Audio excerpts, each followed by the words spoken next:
And when we spoke before, you pushed back really strongly at me about actually don't charge like a bull at a digital transformation. Get your ducks lined up, get the context and framework that you want to work on.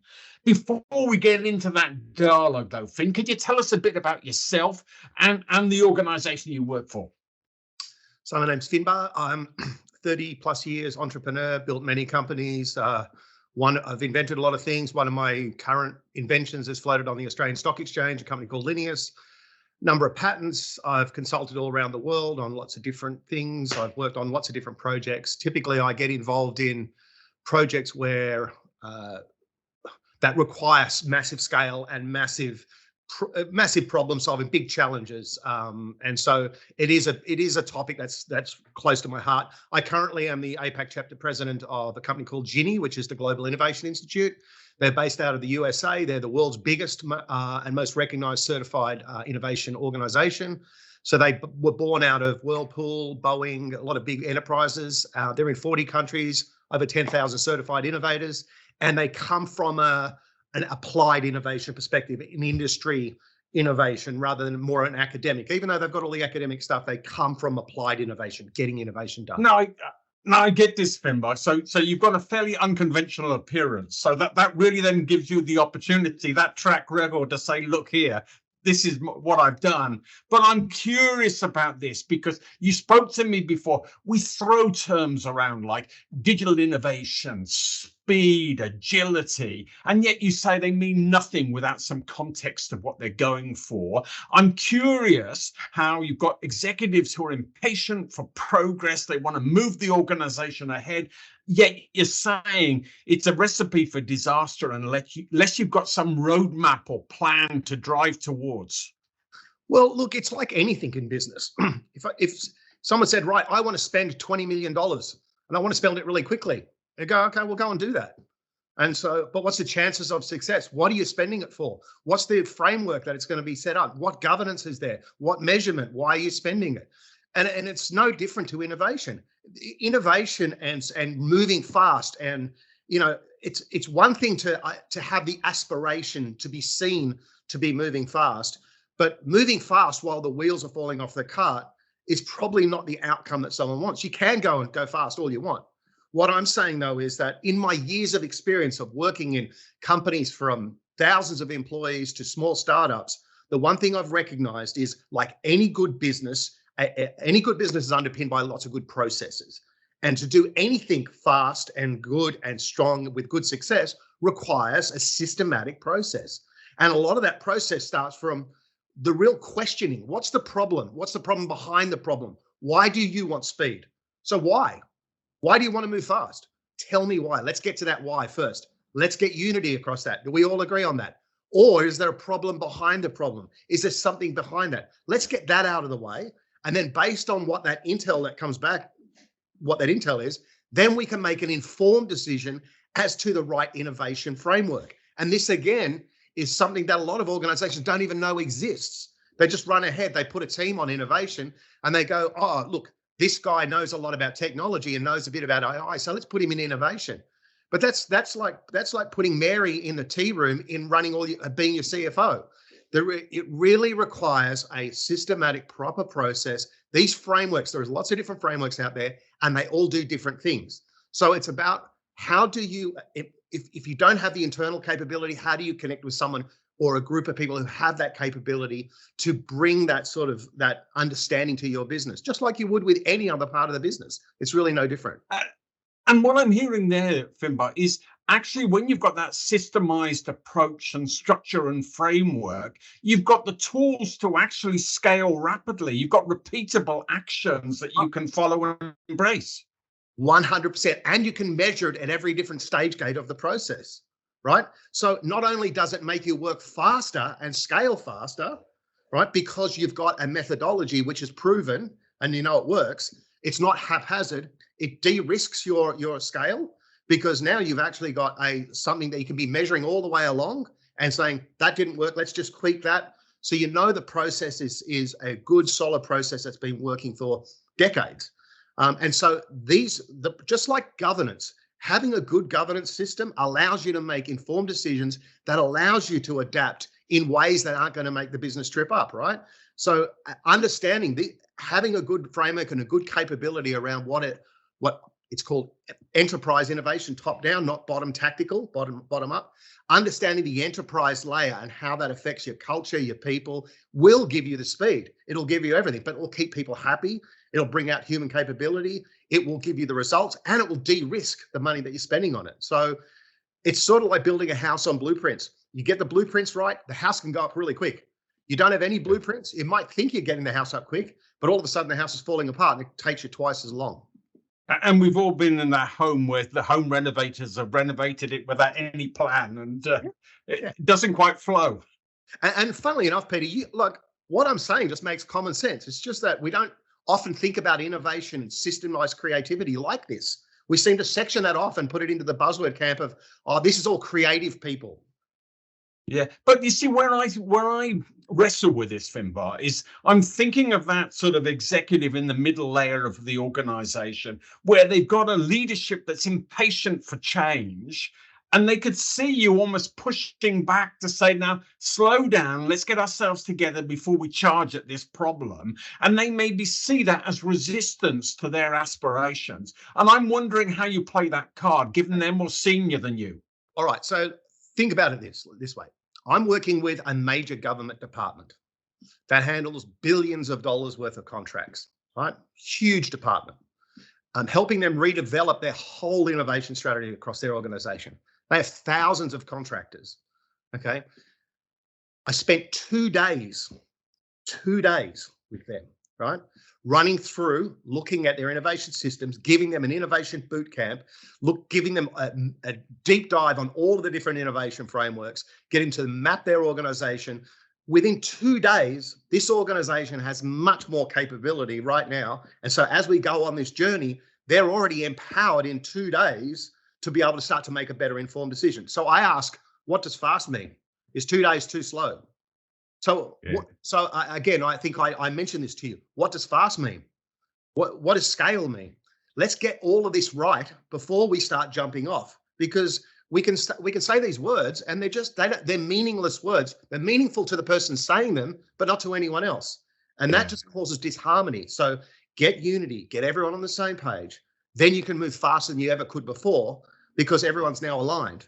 And just as you know, when you're trying to talk to someone and they don't get it, then you're explaining it again. That's wasted time. But by spending a little bit of time, so what is speed? And so when I'm often working with senior leadership organizations and from the enterprise down, it's obviously I've got Ginny behind me, I've got all my credentials behind me. I'm sure I look crazy and look different, but that is innovation, right? That's the very nature of it. But it's that having the credentials and the big organization behind me, but the experience all over the world of building companies, exiting them, taking them to public listings. I was on the board of the second biggest content delivery network in the world. These are all badges that people like to attach to themselves to make them sound important. Sure, I've got that, but the scale, what does fast mean? We can get people up to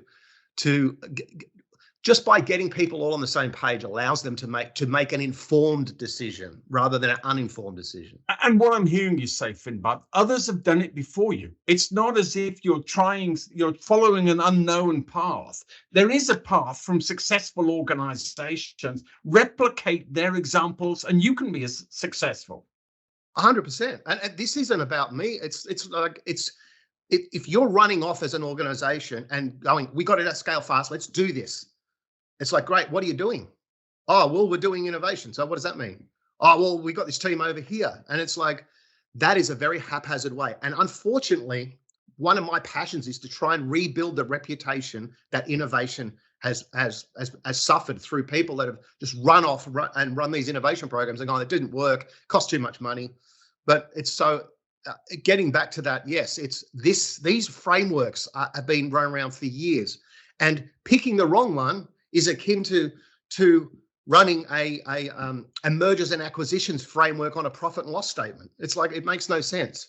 So why would you run a TRIZ formula of problem solving on enterprise innovation? It makes no sense. Now, some of the people listening to this would have no idea what I'm talking about, but that's what I'm saying. Get your head around the capability of understanding at least what the frameworks do and how they get used, and then make them purpose fit for your business rather than haphazardly going about and hoping someone's going to do a good job for you.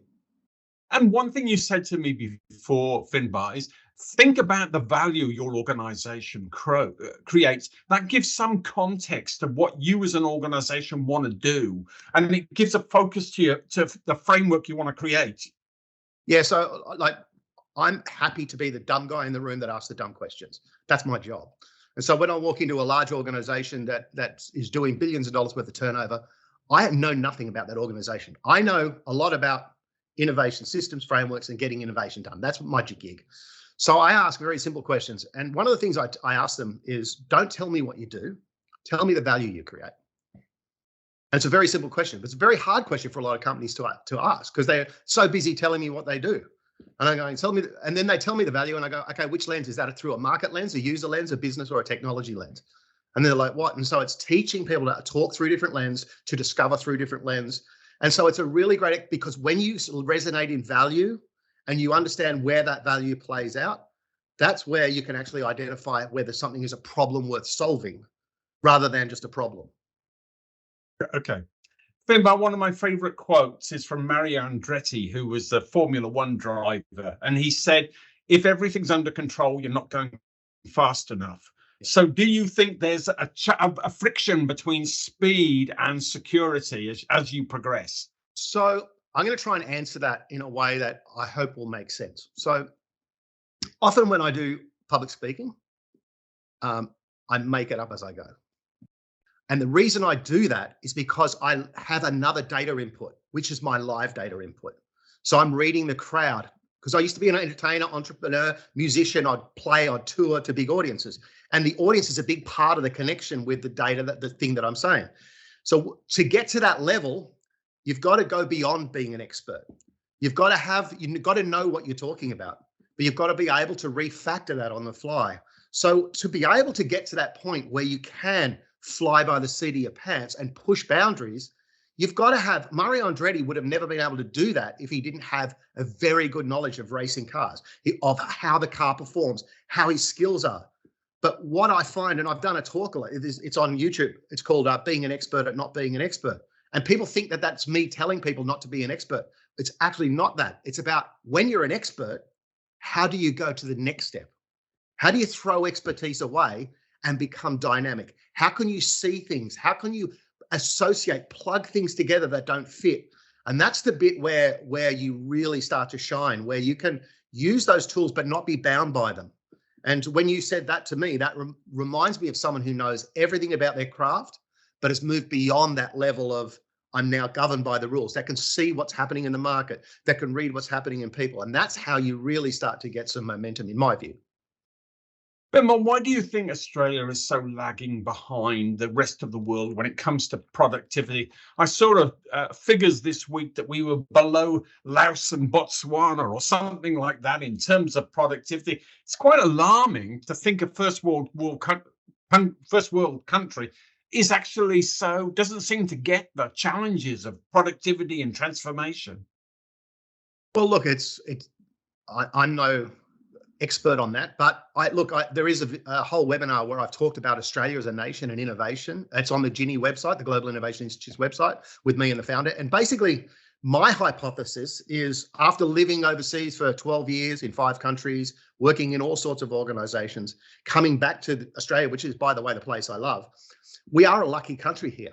And we're sort of like, she'll be right. Yeah, she'll be right. Oh yeah, we don't have to do that now. It's like when the crisis happens, then we'll sort it out then. It's sort of this thing in our culture. And you seem to do something different here. Like, you can just tell by my look, right? I look different. I invent different things. I work with different people, and people are like, what do you look like that for?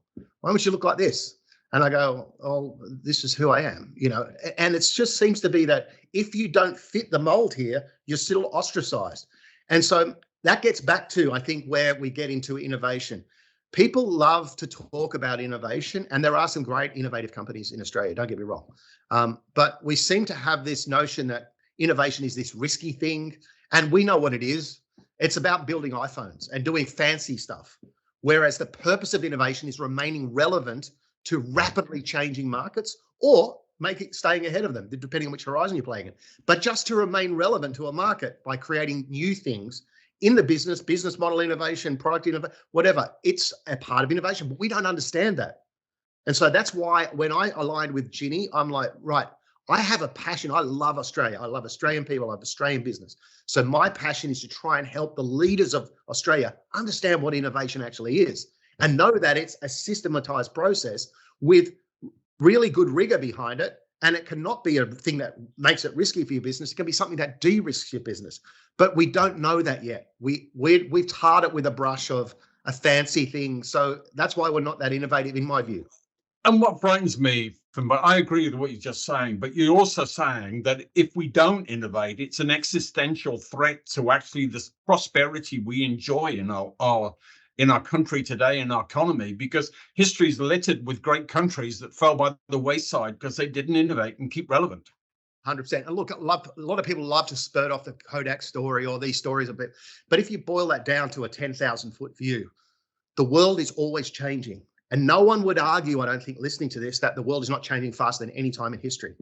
And so if you as an organization aren't adapting to meet that market, then your relevance to that market is getting wider and wider. Therefore, the value you create is getting further and further away. So you're diminishing your value because your relevance to the market is getting more and more distant if you're not maintaining relevance to it. So the purpose of innovation is putting in place systems to allow you not just to look back at your last P&L to go, we're tracking good and we've got good culture, is to make sure that the macro trends that you're understanding, what's happening in the market, not just from some consultant going, I'm a macro trends consultant, is knowing how that relates to your business. How do you take that insights and turn that into discovery where you can then turn that into action, which keeps you relevant to the markets? And there's this middle bit of glue that's not happening. We've got all the macro trends guys, we've got innovation people, we've got tactical people, startups people, all of that sort of stuff. But the big end of town seems to be like, well, yeah, look, we're sophisticated, we're mature, but then all of a sudden it's like, well, what's happening to us? You know, it's not a point of frustration. It's just the market will evolve. You can be early to market. I just think that in Australia, my belief is we need to hit a crisis point before we wake up. It's a bit like COVID. You know, this thing happened, and then all of a sudden, you know, we've now can book doctor's appointments on our phone. Telehealth, that never happened before. All of a sudden, everyone's on Zoom. That never happened before. But it took a crisis before people worked out. And I think that the way the world's changing and what's happening with education, mining, and all these different sectors, that if we're not as a nation, look, you and I are both sing from that same hymn sheet, but that has to peter down to the bottom line where people go, actually, we're now hurting. We need to do something. And I think that's starting to happen more and more because I'm busier and busier than I ever have been.